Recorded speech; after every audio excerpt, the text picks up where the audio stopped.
você tem ali muito cálcio depositado na válvula aórtica, você está diante de uma doença calcífica avançada. Se você encontra pouco cálcio naquela localização, entende-se que quando você fala em etiologia calcífica, você está falando de uma doença não tão avançada. Olá a todos, aqui quem fala é Thiago Bignuto do Devolve Club. E hoje nós vamos discutir um assunto relativamente recente no mundo das valvopatias. Trata-se de um dos métodos multimodalidade para diagnóstico que foi incorporado à prática clínica depois da incorporação em alguns guidelines internacionais. Hoje vamos falar do score de cálcio da válvula aórtica. O que isso significa?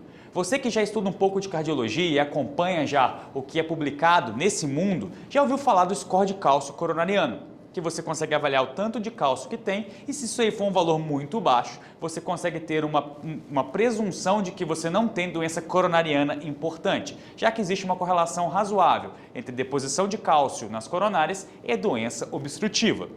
Pois bem, valendo-se do mesmo racional, da mesma ideia de avaliar a quantidade de cálcio, alguns cientistas propuseram um método de avaliar o tanto de cálcio que tinha na válvula aórtica. Claro que a doença reumática é um pouco diferente e ela é mais prevalente no nosso meio, aqui no Brasil.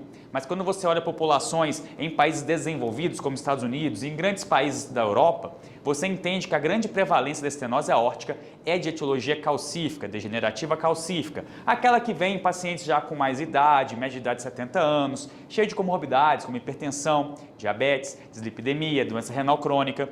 E a etiopatogenia da deposição de cálcio na válvula aórtica é a mesma da deposição de cálcio nas coronárias, ok? Então, fazendo essa análise, comparando o tanto de cálcio que tem na válvula aórtica, você consegue saber se você está diante de uma estenose aórtica importante ou não, já que muito cálcio significa uma estenose avançada e aí você consegue de forma objetiva avaliar esse dado, que sempre foi analisado de forma subjetiva na ecocardiografia e traz para o centro da mesa uma informação relevante. Principalmente em pacientes considerados de baixo fluxo, baixo gradiente, aquele tipo de paciente que tem estenose aórtica, tem uma área valvar menor que 1, mas não tem um gradiente compatível, um gradiente elevado, o gradiente é baixo. E aí você deveria partir para outra estratificação, utilizar o ecostress com dobutamina, outro tipo de exame.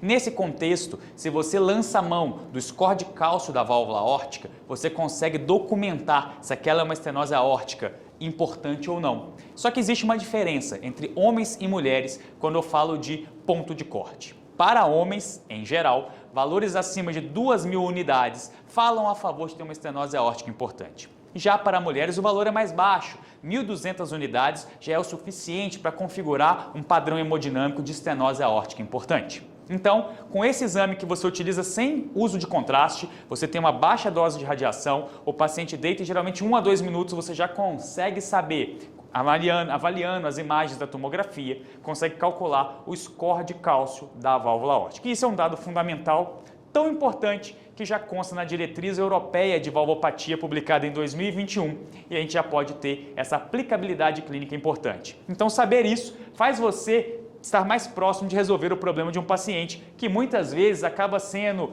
avaliado por vários cardiologistas e você não consegue ter uma decisão.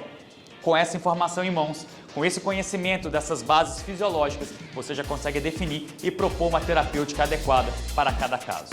Era isso, grande abraço e até a próxima!